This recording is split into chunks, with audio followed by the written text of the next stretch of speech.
यसरी हाल्ने मौरी हाल्ने मलाई टोक्दैन त्यहाँ हालेर राख्ने फेरि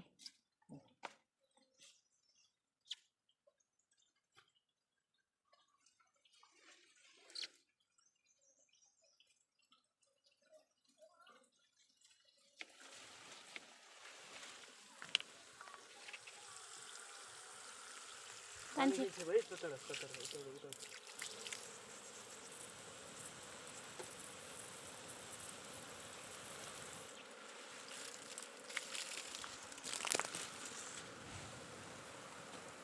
टाढा टाढा चाहिँ पानी चाहिँ छेपै उता पानी छेपै यहाँ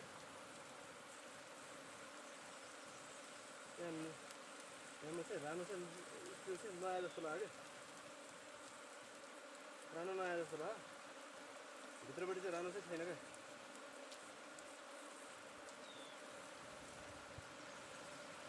क्या रानो चाहिँ नआए जस्तो लाग्यो बुवालाई बोलाउनु पर्ने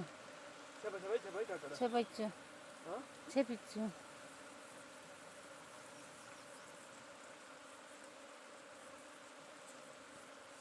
टाढा चाहिँ छेप है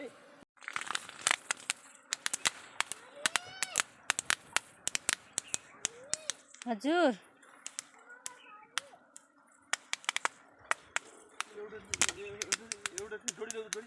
ओ मम्मीलाई डोडी ल्याउने भन त छोरी डोडी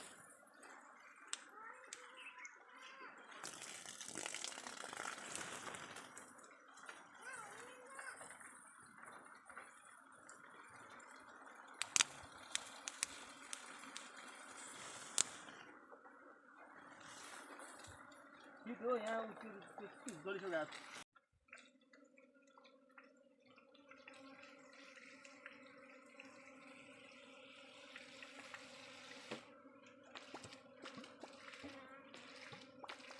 अब रानो त्यहाँ गइसक्यो होइन रानो के अरे गइसक्यो वहाँ किन गयो भने यो चाहिँ भित्रपट्टि चाहिँ त्यो परिसक्यो त्यही भएर अरू मौरीहरू नि त्यही झ्याम्मे अब यहीँ जान्छन् त्यो हाल्ने गइसक्यो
अब रानो मौरी त्यही छ भन्ने थाहा भइसक्यो रानो नबसेपछि बस्दै बस्दैनन् मौरीहरू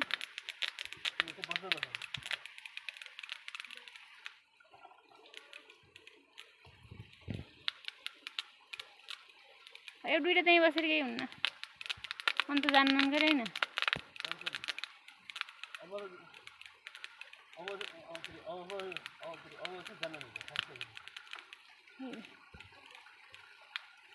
त्यतिलाई चाहिँ बाँधेर राखिदिनु अब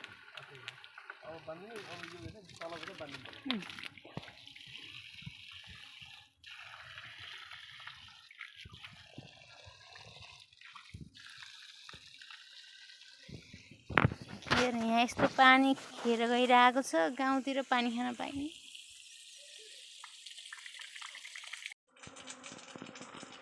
यो हो मौरीलाई छोप्ने तरिका अब छोप्दाखेरि सुरुमा छेउछाउको चाहिँ वातावरण चाहिँ के छ कस्तो छ यसलाई बुझ्नु पर्यो हैन अनि त्यसलाई बुझिसके पछाडि यस्तो खालको झुलमा यो खालको चाहिँ कपडा यस्तो खालको झुल बनाएर टक्क मौरीलाई चाहिँ ट्र्यापमा हाल्नु पर्यो भित्र हैन अब चाहिँ दिउँसोमा हाल्न सकिन्न त्यसकारण बेलुकामा राख्नको लागि मौरीलाई यस्तो राख्नु पऱ्यो। अनि यस्तो यहाँ यो चाहिँ जालीबाट बिस्तारै अब चाहिँ रानोलाई बिस्तारै छिराउनु पऱ्यो। रानो भित्र गयो भने अरू सबै कर्मी मौरी भाले मौरीहरू सबै भित्रपट्टि चाहिँ छिर्ने चाहिँ प्रयास गर्छन् र जान्छन् उसमा होइन।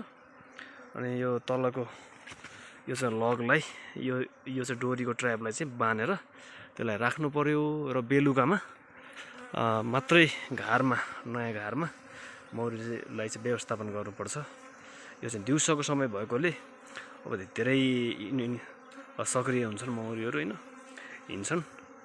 अलिकति अब ख्याल गरेर वातावरणलाई पनि अब जस्तो गर्मी छ भने मौसम छ भने पानीको व्यवस्था गर्ने, खरानीको व्यवस्था गर्ने र यसरी गरेर यी मौरीलाई भित्रपट्टि राख्न सकिन्छ। यसभित्र चाहिँ मौरीको रानोसहित छ। यो मौरीलाई नयाँ घारमा राखेर हामीले मह बनाउन सकिन्छ। धन्यवाद।